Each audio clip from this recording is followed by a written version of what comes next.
Pilipinas News Update. Crackdown sa korupsyon ay ginkasa ni PBBM. Ginsiguro San Palacio nga kasado na ang major crackdown kontra sa korupsyon. Iniyan bato ni Palace Press Officer Undersecretary Attorney Claire Castro sa panawagan sa 34 nga major business organization nga humihirit kan Pangulo Ferdinand R. Marcos Jr. nga dagmit nga batunon ang gidadaw pinakadamo nga corruption scandal sa nasod parte sa flood control projects.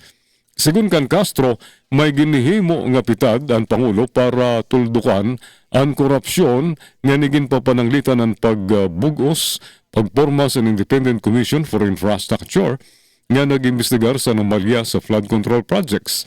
Ang liwat daw iundang ang mga obstructionist ang pananabutahe ngan pag-ulang sa mga reforma nga ginpapatupad sa gobyerno tungod diri naman ini nakakabulig sa ekonomiya. Siring pa ni Castro nga iginmando na sa ICI ang pag-freeze sa mga propriedad sa mga tao nga nadadabi sa anomalya ngan ginrekomenda nga filean na sa kaso sa korte.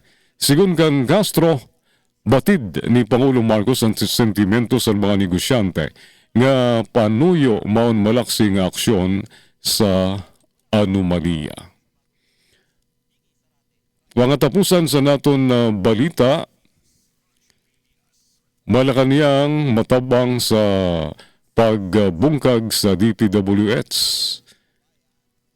Malamig ang Malacanang sa plano ni Senador Sherwin Gatchalian nga bungkagon na ang DPWH tungod sa kahaluwag sa korupsyon sa ahensya. Sigun kan Palace Press Officer Attorney Claire Castro, diritanan sa matawan sa DPWH ang mga kurakot nga naghimusan sayop. Mayda naman daw mga public servants paghapon ang nabaton sa ira obligasyon. Igin-insister pa ni Castro nga diri na pipinsar ni PBBM nga igabulis ang DPWH tungod ang ginginanglan nina ang tanggalon ang mga naghimusan sayop.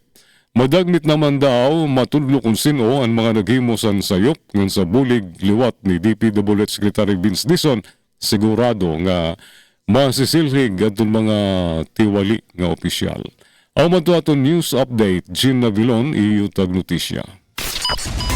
Mula sa pinakamalawak na newsroom sa buong Pilipinas, ito ang Radyo Pilipinas News Update.